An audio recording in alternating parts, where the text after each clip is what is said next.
What's going on, family? It's your big brother K-Rino, and y'all are tuned in again to another episode of K-Rino Radio, the YouTube edition.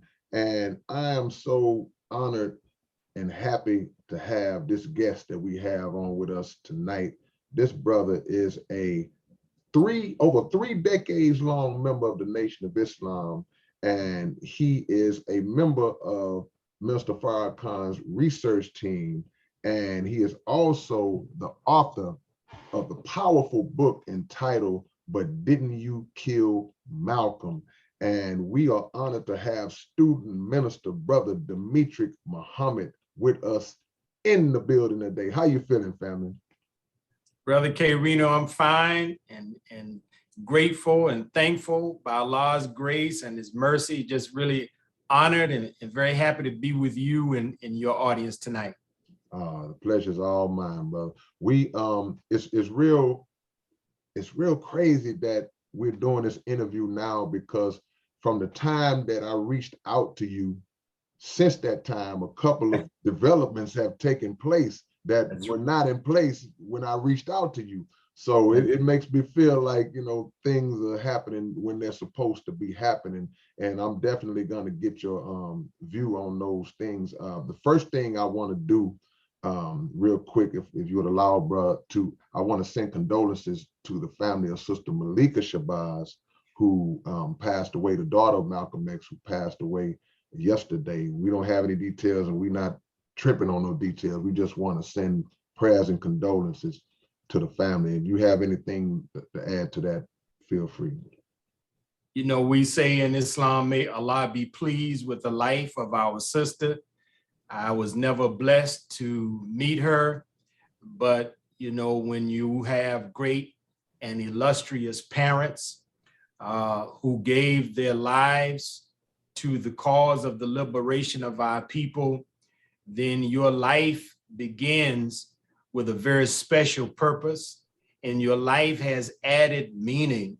So all of the children of Minister Malcolm X, the children of Dr. Martin Luther King Jr., the children of the Honorable Minister Louis Farrakhan, the Honorable Elijah Muhammad, Reverend Jesse Jackson, these are precious human beings because they essentially are the children that come to birth while their parents are struggling and fighting on behalf of our people. So we should always honor them, we should always respect them, and we should envelop them with love, because I don't care how life and its ups and downs treat us. Anytime you are born to a father or born to a mother who has given themselves to a cause and a mission, oftentimes the family of that father and mother, meaning the children and even the extended family, they make a great sacrifice. So Minister Malcolm's children made a great sacrifice for us to be able to have him, as many people consider him to be a father that they never had. Many people consider him to be a brother that they never had. Many people consider him to be, as R.C. Davis eulogized him, as our shining Black prince, our manhood even. So in order for Minister Malcolm to serve in all of those noble and virtuous roles within the lives of so many within Black America and the world, his family had to sacrifice time with him. They had to sacrifice maybe not always being in immediate reach of him. And so we should always express our love and care for the family of Minister Malcolm, as the Honorable Minister Louis Farrakhan so graciously did in 1994, I believe it was, or 1995, when the Honorable Minister Louis Farrakhan hosted a reunification event at the Apollo in New York City. And Minister Farrakhan and Dr. Betty Shabazz came on stage together. The Nation of Islam and the followers of Malcolm X came into the Apollo Theater together. And Black America was comforted by the fact that the family of Minister Malcolm and the family of Minister Farrakhan and the Honorable Elijah Muhammad, the nation and the nationalists, the streets and the mosque came together for a demonstration of love and to show the potential of our unity. And this was an extraordinary event. And so I learned from watching my teacher, the Honorable Minister Louis Farrakhan, a lot about how to heal the wounds that have divided us, Brother K-Rino. And so I just extend my condolences to the family, and our thoughts and our prayers are with them.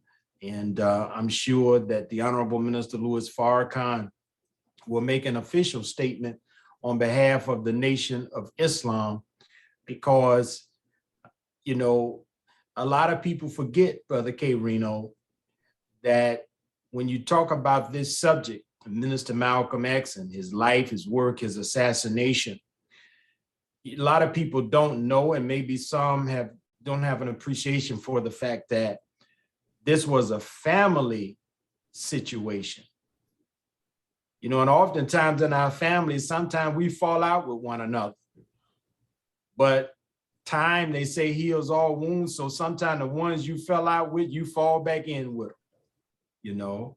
But unfortunately, in the case of Minister Malcolm and his falling out with his teacher, the enemies of Black people got in between Minister Malcolm and the nation, working hard to make sure that reconciliation during Malcolm's lifetime was never achieved. But as we discuss in our book, there was many in Malcolm's inner circle who knew that he wanted to return to his teacher and his beloved community. But I don't want to get ahead of the questions, as you can see excited. So I'll let you direct us and how the conversation should go. It's beautifully put, big brother, because the assassination of Malcolm X has been a topic of controversy within the Black community since it happened. And it's also been a tool of division among the Black community, because you got the people who, they ride with Malcolm, we ride with Malcolm. Then you have those who support the Honorable Elijah Muhammad. Then you have people who love and support both, and they just kind of caught in the middle. So the title of your book is, But Didn't You Kill Malcolm? And when I first heard that a while back when you released the book, I was like, there couldn't be a better title for that book, because that's how it's always posed. But y'all killed Malcolm, they killed Malcolm.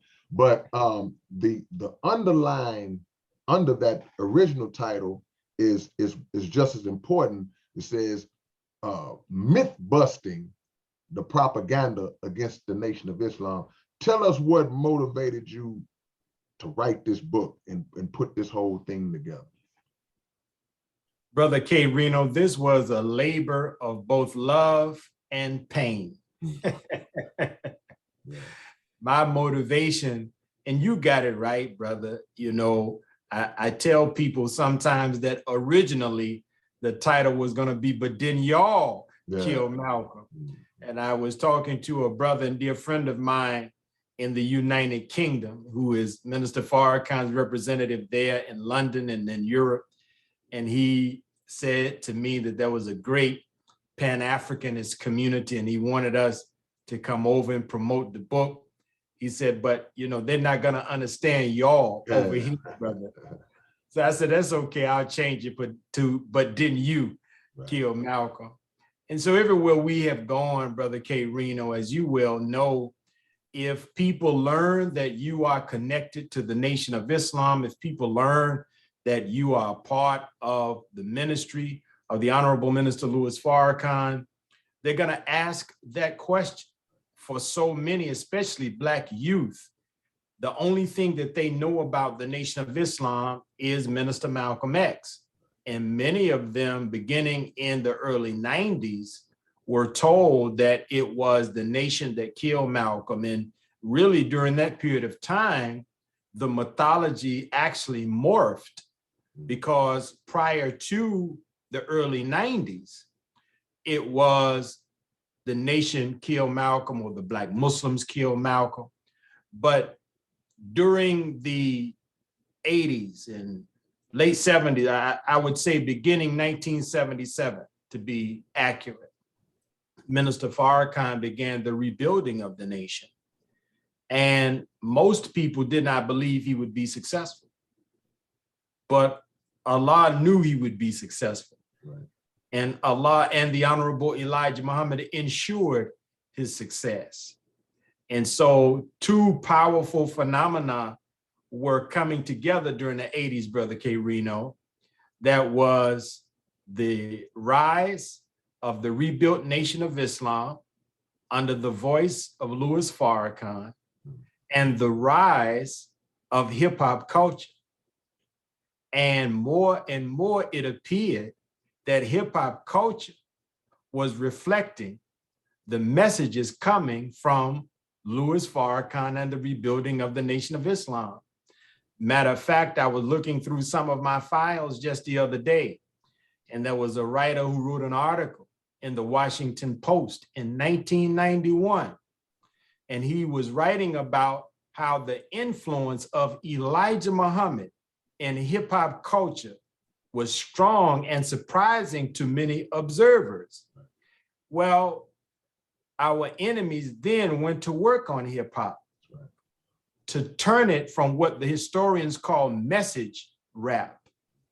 You know, it's like a jungle sometimes. It makes me wonder how I keep from going under. In the 80s, you had Public Enemy, you had Brand Nubian, you had A Tribe Called Quest, you had hip hop artists that are like you, K-Rino, who saw it as part of their duty, not only to entertain, but also to educate. And so in the early 90s, which is when we begin to see hip hop turning toward gangster rap and other manifestations, you begin to see hip hop be used as a carrier of a message that glorified the street life and glorified self-destructive lifestyles. And this was, as we make the argument in the book, to turn the youth away from the minister. Because I'll be honest, or candid, I should say, because I've been honest since we sat down here, but to just be candid about it, I came into the nation in 1990, and I was a teenager in high school. Right. And it wasn't difficult for me to believe in what Minister Farrakhan was teaching, because my favorite hip hop artists were essentially saying the same things. So in many ways, Brother K-Rino, the hip hop artists of my coming of age were like de facto recruiters for the rebuilt Nation of Islam. If I heard the local mosque minister teach it on Sunday, when I left the mosque and put my earphones on, sitting in my room at home, I heard my favorite artists echoing what Minister Farrakhan and his student ministers were teaching. And so that began a phenomenon, and the 90s began a phenomenon where for the first time, the actual name, Louis Farrakhan, was attached to the assassination of Malcolm X in a causal way, as though words that the minister wrote in defense of the Honorable Elijah Muhammad actually caused Malcolm's death, and nothing could be further from the truth. And so having to live through that and having to become a student in the ministry and have traveled to more than 50 cities around the country and engaging with our people in all different kinds of settings, working with Black youth on a daily basis in jails, prisons, and schools, I learned that this myth is very strong. And I knew that the myth, we had the information to dismantle it and to destroy it. So we were motivated out of our love for the Honorable Minister Louis Farrakhan, the Honorable Elijah Muhammad, our love for Malcolm X even, and our love for our people, to do what we could do to end the mythology that the wound that Malcolm's assassination caused among our people might be healed. Beautiful. And just to bear witness to that statement, when you made that connection with hip hop and the teachings of Honorable Elijah Muhammad and Mr. Farrakhan, the first time I heard the name Farrakhan was when Chuck D said, "A follower of Farrakhan. Don't tell me that you understand until you hit a man." I didn't even know what he was saying. I'm like, the follower of what? You know, I never heard that name before. And KRS-One had a song in the early 90s called Beef. And he was talking about the negative impacts of eating meat and pork and all that. And at the end, he said, read the book, How to Eat to Live by Elijah Muhammad. So, bro, just you right on top of it, bro. The connection between the teachings and hip hop has been there since day one. I wanted to ask you, because you mentioned how people would take words of the minister and try to turn that into almost an admission of guilt in the assassination of Malcolm X. And this quote comes to mind when all of the detractors speak out, when they always speak about the lecture the minister was giving back in the 90s, and when he was saying, was Malcolm your traitor or was he ours? And if we dealt with a traitor the way nations deal with a traitor, then what business is it of yours? People take that out of context all the time because I think they want to try to make it fit their narrative if they are against the nation or if they're for Malcolm. Can you speak to that quote and give us an understanding of the context that the minister really meant it in compared to how they try to twist it up? You know, that's a great question, Brother K-Rino. And actually, I have responded to such a question because a lot of times people place it in social media posts, etc. And I remember looking at the quote the first time, I said, wow, this quote is extracted from a lecture that the minister did that's several hours in length. And I went and listened to the entire lecture.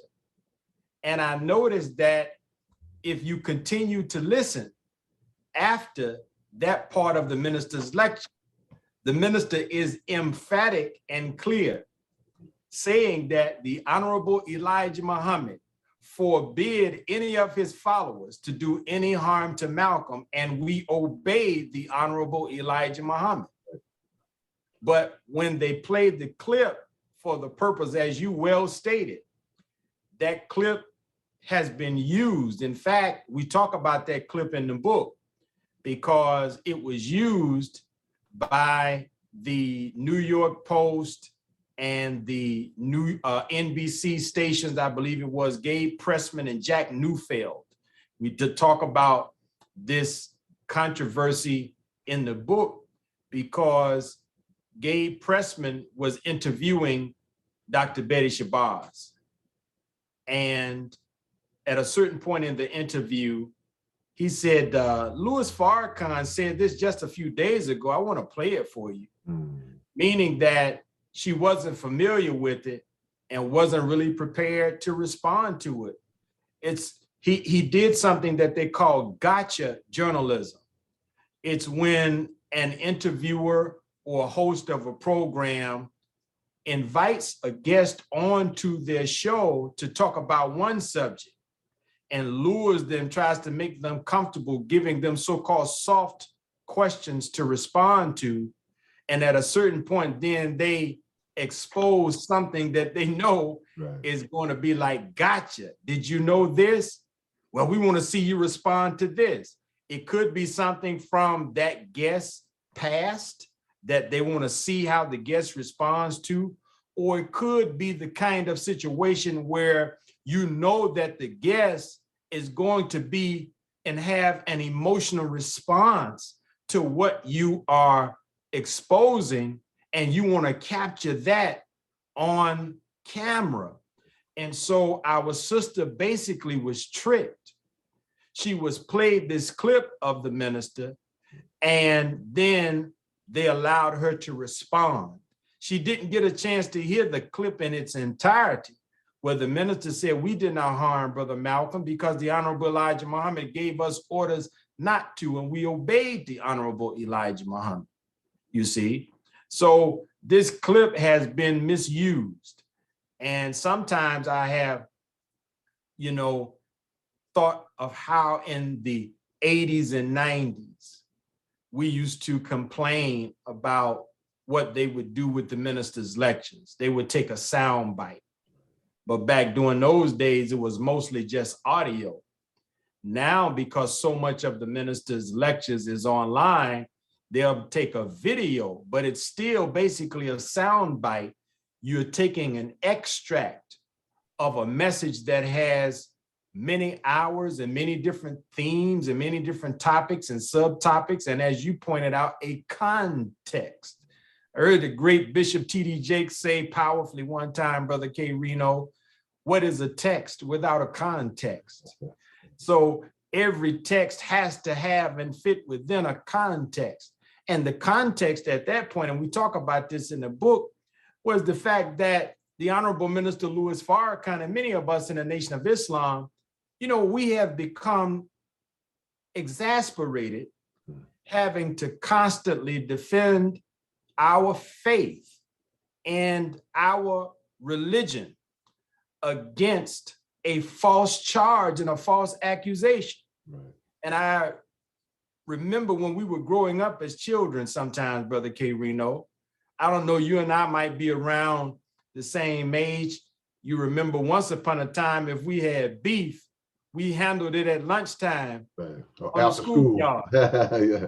Yeah. And everybody lived to reconcile and be friends again. Yeah, that's right. Nowadays, if brothers have a beef on the schoolyard, unfortunately, somebody's gonna have a gun, or both parties are gonna have a gun, and one or both of our brothers may lose their life.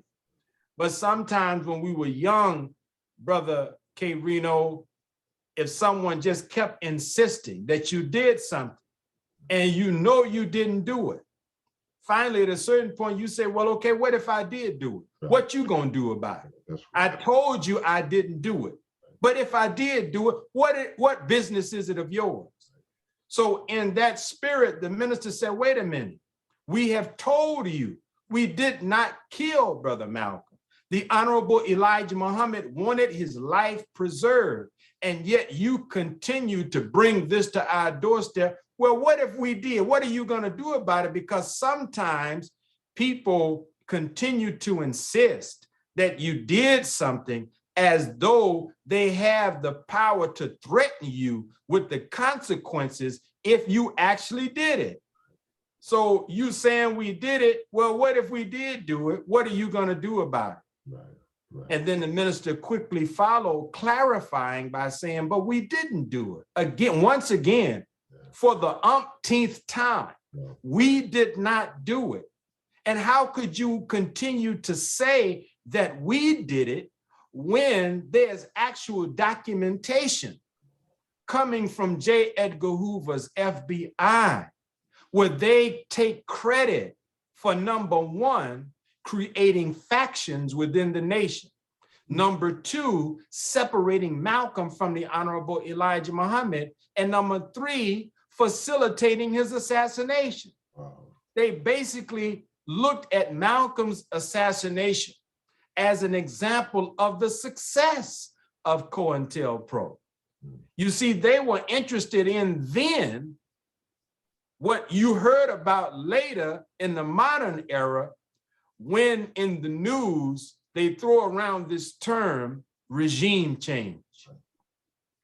After 9/11 and during the Arab Spring, America and Europe were very vocal in their desire to take down leaders in the Muslim world that they did not approve of. So they were saying, we want a regime change.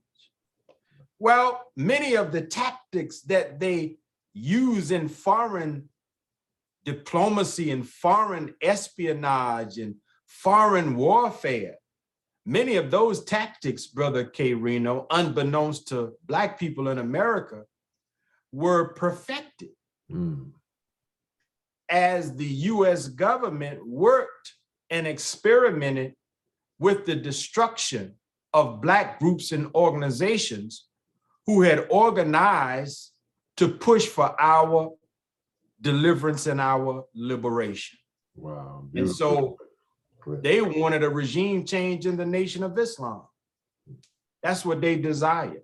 Right. See, we must remember, long before Minister Malcolm ever joined the nation, the government of the United States of America had targeted the Nation of Islam for destruction. Right. Long before Minister Malcolm ever heard of the Nation of Islam.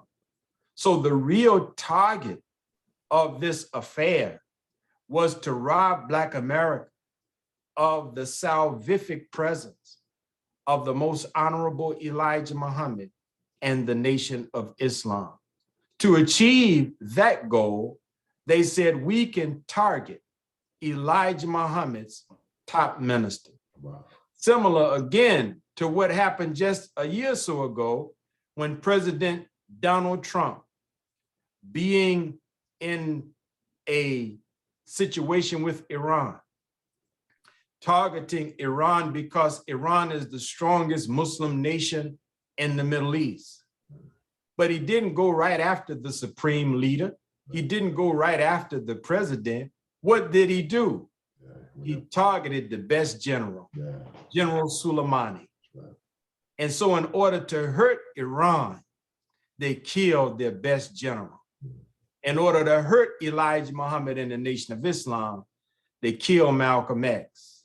And on top of that, they killed Malcolm X and blamed Elijah Muhammad and the Nation of Islam. Brother Demetric Muhammad is with us, brother. Oh, go ahead, brother. I know you're going to continue.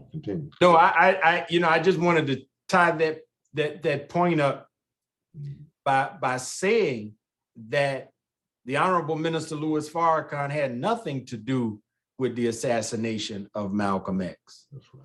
And in fact, for almost 30 years after Malcolm's assassination, the name Louis Farrakhan had never, ever been associated with Malcolm's assassination. Right. His name only became associated with Malcolm's assassination in the late 80s and early 90s, when the enemies of Black America, and I insist that the enemies of the Nation of Islam are the enemies of Black America. There's no such thing as those who are the friends of the Black community, yet they are haters and seek to destroy the Nation of Islam.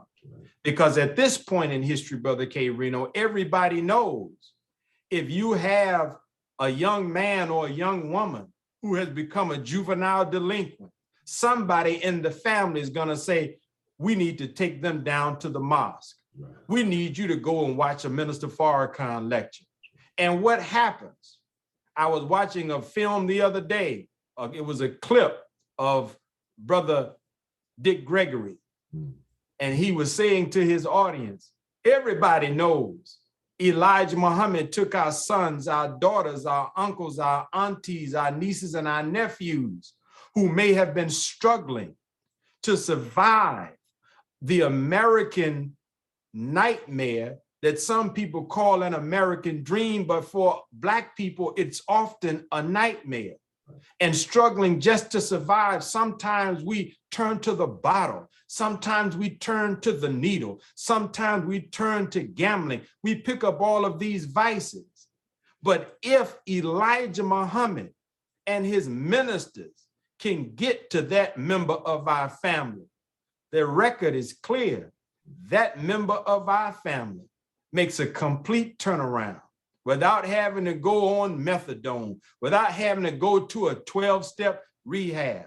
The power and the word of the most honorable Elijah Muhammad and today in Minister Farrakhan has transformed Black people in America.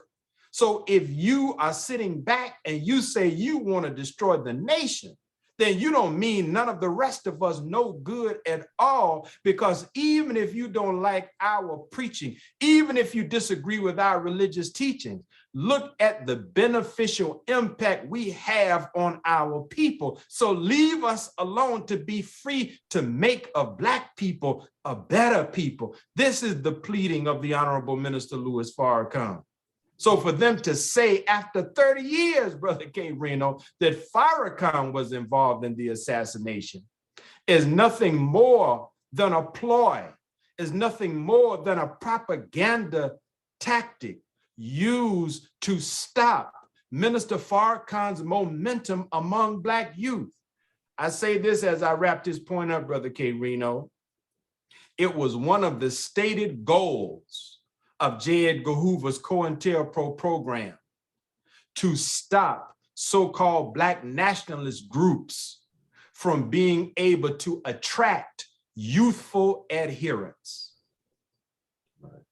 In other words, if we consider you to be a Black nationalist revolutionary type group, the last thing we want to do is to see you influence the young, because if you influence the babies, then the babies are going to continue the work that the elders start, and the oppressor is in for a long fight.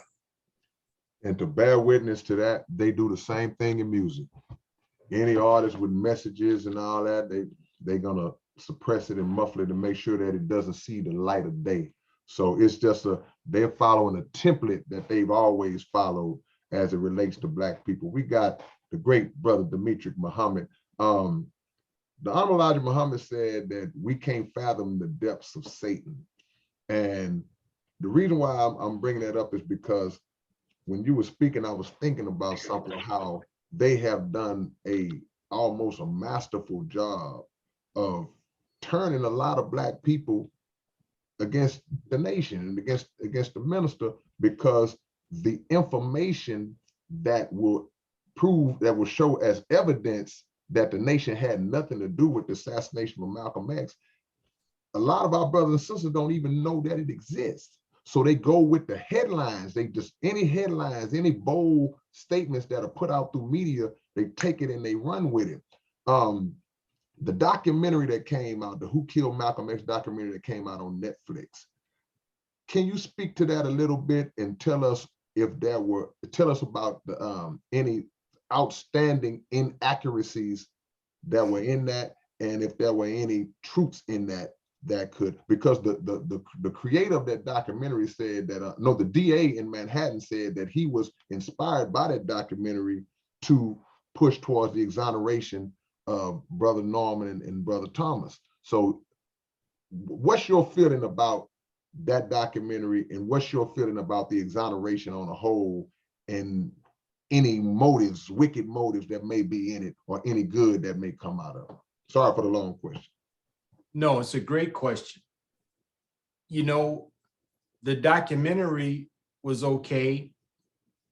I have not watched it, I think, since it came out, so I don't recall in my mind, the points wherein I disagreed in terms of the minute markers and that kind of thing. But I think that as I remember watching it, I remember thinking to myself that the individual who is the narrator and who is putting it on was in pursuit, really, to incriminate the Honorable Elijah Muhammad and the Nation of Islam, and he was unsuccessful in doing it. I, as a researcher of the topic, was not very impressed with the documentary. Neither am I altogether impressed with the Manhattan DA. I really don't buy him being inspired by this documentary. And here's why, Brother Reno. The information to exonerate Brother Muhammad Abdul Aziz, formerly known as Norman 3X Butler, and Brother Khalil Islam, formerly Thomas 15X Johnson, has existed for decades. It's existed for decades. In the late 1970s, The only admitted killer of Malcolm X, Brother Mujahid Halim, formerly Talmadge Hayer, he insisted that, and he has insisted from the very start, that those two brothers were innocent. But in the late 70s, he affixed his name to an affidavit given to William Kunstler, Nuruddin Faiz, and he signed this affidavit and for the first time gave names and occupations and addresses of the individuals who did participate with him. So this was in the late 1970s. Sorry, that's somebody trying to call me. Right. But the fact about it, my brother, is that this information has been around for a long time. Right. It was law enforcement agencies. It was the judicial system who never followed up, who never pursued the individuals who Talmadge Hayer identified for them. And that's problematic because normally, you know, many of us have spent time in the streets and, you know, normally, depending upon what you may have been arrested for, if it is a significant criminal event, the authorities aren't satisfied with just arresting one. They want the one that they arrest to turn state's evidence against all of those who are his co-conspirators. As we say in the slang term, they want you to start singing. They want you to sing like a canary. They want you to give up everybody who participated with you. Yet in a rare moment in the history of America's criminal justice system, they had a Black man who is an admitted killer of a major political assassination, singing like a canary. And yet they refuse to go after any of those individuals that he identified. So it's not unreasonable to believe that the reason that they refuse to go after such persons is because they already knew who those persons were. It's reasonable to believe then that they didn't go after those persons because those persons were affiliated with law enforcement agencies. See, because we discussed in our book, Brother K-Rino, a lot of folk who know about COINTELPRO are familiar with the term an informant. But there was a much more pernicious character that was a tool of the FBI and these other groups that were involved in Brother Malcolm's assassination. And that is the agent provocateur.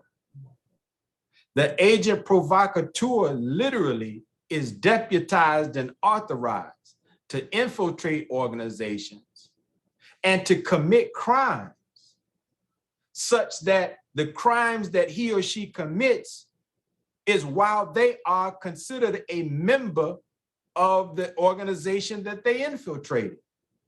The purpose is to give law enforcement justification for arresting the leaders of the organization and ultimately causing the destruction of an organization that the government has targeted for destruction. So these agent provocateurs can infiltrate and they can commit a murder. These agent provocateurs can infiltrate and they can be involved in embezzlement. These agent provocateurs can infiltrate and they can commit high crimes, thefts, all kinds of things. I remember looking at a documentary, or may have been an article a few years ago, and it was a FBI informant who had been hired to become an agent provocateur infiltrating Islamic communities.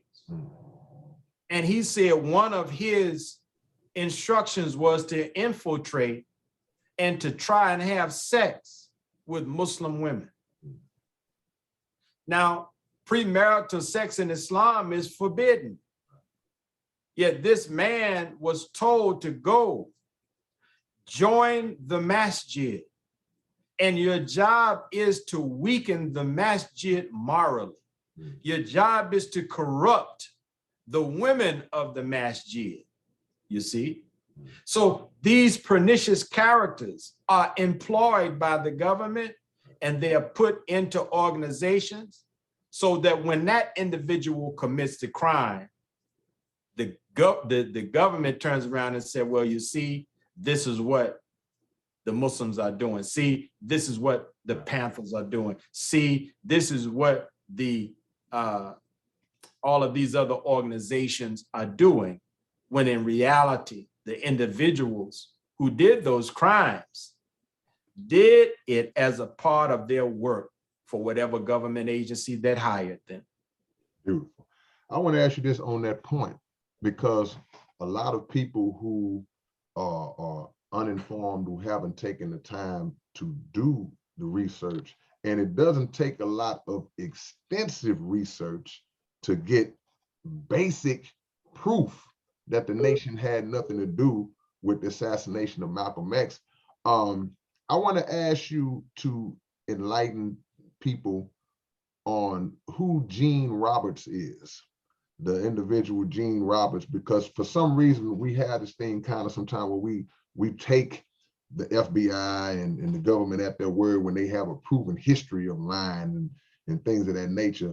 Who was Gene Roberts, and what was his connection to brother Malcolm X? Well, Gene Roberts had infiltrated Malcolm's organization. He infamously was seen giving Malcolm mouth-to-mouth resuscitation after he had been shot. And for a long time, he kept hidden the fact that he was an undercover NYPD officer. It didn't come out that he was undercover NYPD until he was testifying in another case where he had infiltrated the New York chapter of the Black Panther Party. And in the case, I believe it's called the case of the Panther 21, for those that's interested, but it was a legal case against the New York chapter of the Black Panther Party. And it was during testimony in that case when it was revealed for the first time that Gene Roberts was undercover. And so if you look at the recent pleading to get to get brother Muhammad Abdul Aziz and brother Khalil Islam exonerated, if you read the pleading from the Manhattan DA, he references just how it came to light that Gene Roberts was an undercover agent. And what's most important to reflect upon, brother K-Rino, was that Malcolm had no knowledge of this. And Gene Roberts had become a part of Malcolm's security apparatus. So our brother, who really only spent from March of 1964 to February of 1965 outside the nation. You know, I frequently raise this point, brother K-Rino, for those who say they love Malcolm. If you love Malcolm, you love Malcolm as the national spokesman of the Honorable Elijah Muhammad and the minister of Muhammad's Temple number 7, Harlem, New York. Malcolm, after he left the Nation of Islam, was only about 11 months. So you play the clips of the fiery speeches, the passionate rhetorical tropes that he would use and flourish as he debated and defeated Ivy League Harvard, Yale professors, etc. That's when Malcolm was a student of the most honorable Elijah Muhammad. Come on, man. He was not alive long enough to build up a body of work separate from the Nation of Islam. Right. And if we're going to be accurate about it, Malcolm in March of 1964 publicly says, I'm leaving the nation. But if you go, and we have this in the book, for several months, really up until June, Malcolm would tell anybody who would listen, I still believe that the best solution to the problems of the Black man and woman of America is the teachings of the most honorable Elijah Muhammad. Right. Right. And he left saying in his Declaration of Independence, because it's called his Declaration of Independence, it's basically his press statement, letting the world know he was leaving the nation. He even says in it, I'm leaving to be a better helper of the honorable Elijah Muhammad. He said, I believe I can help him better being outside of the organizational structure of the Nation of Islam. Right. It was only until the month of June when he began to speak very negatively about his teacher. And you then begin to see this kind of war of words back and forth between Malcolm and the ministers in the nation who were defending the honorable Elijah Muhammad. But I just say that to show that the Malcolm that we all know and love is the Malcolm from 1952 through 1964, when he was the greatest helper to the honorable Elijah Muhammad in those days, Right. helping the honorable Elijah Muhammad establish temples on the East Coast. The honorable Elijah Muhammad, after Master Farrakhan Muhammad left, the honorable Elijah Muhammad first went to the East Coast. And he went to cities planting the seeds of Islam. Malcolm, he sent Malcolm to those same cities that he had planted seeds, right, to water those seeds and to produce a harvest. Right. So it's just like what you read about in the Bible, Brother K-Rino, in the writings of Paul. Paul had to, at a certain point, speak into a controversy among the early followers of Jesus. There was a great, powerful preacher named Apollos. And of course, there was Paul, who was also a powerful preacher. And they were choosing sides. And so Paul settled and resolved the conflict by saying this: I planted the seed. Apollos watered the seed, but it was God who gave the increase. Come on. Because sometimes people like to give Malcolm a little bit too much credit. Yeah. He deserves a lot of credit for the work that he did, but he was building upon a foundation laid by his teacher. He was watering seeds planted by his teacher, who spent 7 years on the run up and down the East Coast because there were hypocrites who did not like the fact that our Savior, Master Farrakhan Muhammad, had left Elijah in charge. And so the honorable Elijah Muhammad did not want to go to war with them. He said he wanted to give them an opportunity to come around so that he could one day teach them. So in the meantime, he would go to Washington, D.C. and study in the Library of Congress, 104 books that the Savior told him were there. And he would go to New York, and he would go to Baltimore, and he was going to these cities planting the seeds. Well, by the time he got a very capable helper and a young man, Malcolm X, he said, Malcolm, now you go to these cities and talk to this brother. Go to that city, talk to that sister. And if you have a meeting, invite the people to come out, and ultimately temples came up. So this combination of the most honorable Elijah Muhammad and Malcolm X, that was a tag team, if you will. That was a master teacher and a great student effectuating the resurrection of the mentally dead in America.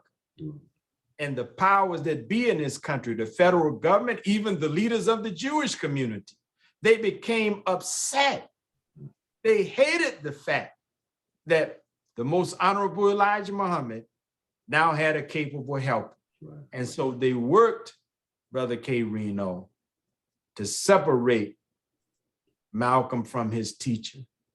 And then they killed Brother Malcolm and they blamed his teacher, following up, which is what I believe Robert Greene calls one of the 48 laws of power, killing two birds with one stone. That was the hope. They were hoping that the nation would go away after Minister Malcolm. But the nation became even greater and even stronger. Still standing today. We got about 5 minutes, bro. I definitely got to go. Time flies when you're having fun. Man, time flies when you're being educated and well taught, big bro. We're gonna have to bring you back. A lot of people who try to separate the nation from Malcolm and try to have that whole thing about why they make the incredibly foolish and ridiculous statement that the messenger was jealous or envious of Malcolm's rising success, not factoring in who taught Malcolm. Also, they try to point to the domestic life for the Honorable Elijah Muhammad. Can you speak to that? And like you say on the title of your book, bust that up real quick in the time we have for those who try to misrepresent the Honorable Elijah Muhammad in an immoral way. And that's why Malcolm, he discovered that and he left the nation. Well, as I just stated, Brother K-Rino, Malcolm made a public statement itemizing and articulating his reasons for leaving. Right. So for people to say that, then they are, in words, putting words in Malcolm's mouth. Right. Because when he stated his reasons for leaving, he never said that he was leaving because he found his teacher to be an immoral man. Right. Quite the contrary. Malcolm, in June of 1964, he was in court because the home that he lived in was owned by the temple. And when he left the temple and left the nation, he left the temple without a minister. So since the temple had purchased what is often called a parsonage, you know, sometimes if you are a pastor and a church has hired you to become their pastor, part of the benefits package is that the church has a parsonage where the pastor and his family can move in and they reside there as long as he is the pastor of that church. But if you leave and you leave the church without a pastor and the church has to get a pastor, well, the parsonage has to go to whoever is the new pastor. So this became a legal thing between Malcolm and the mosque there in New York. And it came out in the court proceedings that Malcolm said that he had been disciplined because he was divulging that the Honorable Elijah Muhammad had taken on wives before the Honorable Elijah Muhammad wanted to make it known. And so in those court proceedings, which we have in our book, we show Malcolm say that his teacher had taken wives. That is the proper use of language. That is the truth. All of the prophets and messengers of God, if you go to the Bible and go to the Quran, these were men whom Allah commanded to take wives. That's right. In addition to that, much ado is made over the fact that Brother Malcolm left the nation of Islam to be a practitioner of Sunni Islam. Well, if that is the truth, we certainly know that Malcolm cannot have a problem with a man having more than one wife, because Prophet Muhammad, peace be upon him, who is the major prophet in Sunni Islam, he had wives. And some of his wives were young. And we discussed this in the book at length, myth busting this idea that the Honorable Elijah Muhammad was an immoral man. Malcolm knew that his teacher was not immoral. Malcolm understood the domestic life of his teacher from the lens of scripture. And he knew how to represent the domestic life of his teacher. However, as I stated prior to Brother K-Rino, Malcolm was being targeted by the most powerful law enforcement agencies in the world. Law enforcement agencies that in the modern era travel globally to topple regimes that they don't like in foreign nations. Yet here was a little nation of Islam, a little beautiful mosaic, a mixed bag of brothers and sisters carved out of the masses of the so-called American Negro from various backgrounds, various levels of education, various kinds of life experience. But the one thing we all had in common was that we loved our people and we loved the teachings of the most honorable Elijah Muhammad. We didn't have a standing army like foreign nations do. We don't have an intelligence service like foreign nations do. We don't have a huge stockpile of traditional weapons. We don't have even the kind of financing that foreign nations do. Yet the government trained their espionage wherewithal for the purpose of destroying Malcolm and the Nation of Islam. So Malcolm began in the latter days of his time away from the nation. He began to lash out because the government was sending messages to Malcolm that the Muslims wanted to kill him. And as we discuss in our book, agents were also coming to some of the Muslims saying that Malcolm's people were planning to kill the Honorable Elijah Muhammad. Now, I have a meme, I think it's on my Instagram or Facebook page where, and it may be in the book, I don't know if we put this in the book because there's so much and you don't want to put everything you have in one book. There may be a volume 2 coming out, but it's just an excerpt from the infamous or famous, depending upon how you look at it, church committee hearings. Nowadays, Brother K-Rino, we know that things like COINTELPRO existed, but this didn't really become public until the 1970s. At the height of the 60s, when Dr. King was assassinated, when Malcolm was assassinated, people knew that the government was trying to take down certain organizations, but we didn't have any documentation. But in the church committee hearings that were held in the US Congress that exposed what these agencies, CIA, FBI, was doing to American citizens, it all came out. At least a lot of it came out. But in one of them, and I put it just to share with people to show the links that they would go through, in this particular clip, it was talking about a plan that they had to cause the Nation of Islam and the Black Panther Party to fight and kill each other. Wow. They had targeted the sale of the newspaper. They were going to do something that caused a reduction in the sale of the Muhammad Speaks newspaper. And they were going to do something to cause a reduction in the sale of the Black Panther Party newspaper. And they were going to tell the Panthers that the reason why your paper ain't selling is because the Muslims is interfering with you. And they were going to tell the Muslims that the reason that your paper ain't selling is because the Panthers are interfering with you. And they literally specified that their hope was to cause the two groups to fight and destroy one another. Wow. Wow. Well, they were already doing this long before they documented that they were doing it. It's an old tactic, divide and conquer, you see?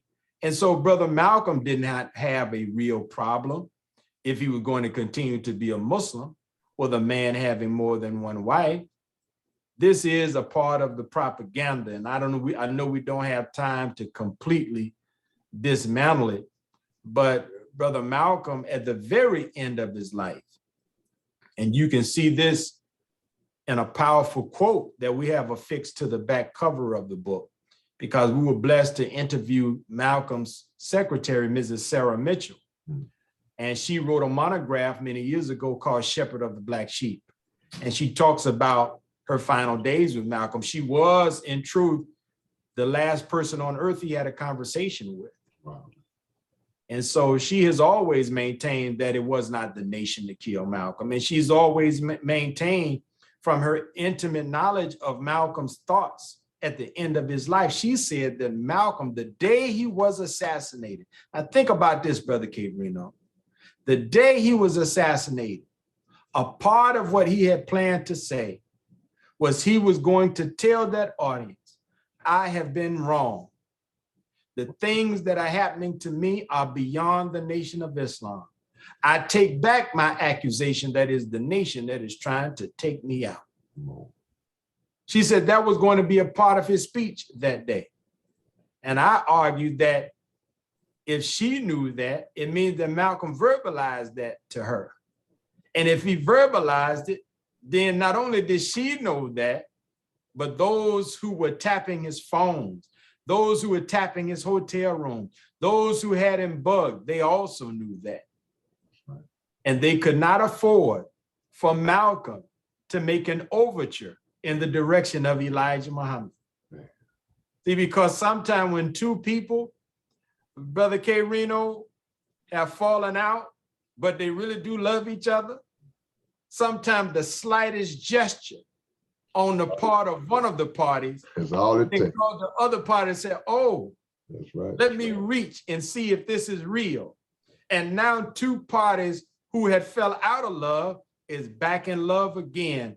And those that hate the nation, who are also the enemies of our people, they could not afford to allow Malcolm to actually become the Honorable Elijah Muhammad's prodigal son.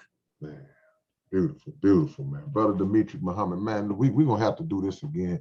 Please tell everyone how they can get your book, any social media info you want to present to the world. Let them know right now how they can get the book, because anybody who has always, whether intentionally or unintentionally, followed this narrative, followed this lie, followed this myth, as my big brother stated, they need this book. You need this information, because being a member of the Honorable Minister Louis Farrakhan's research team, this is just me talking.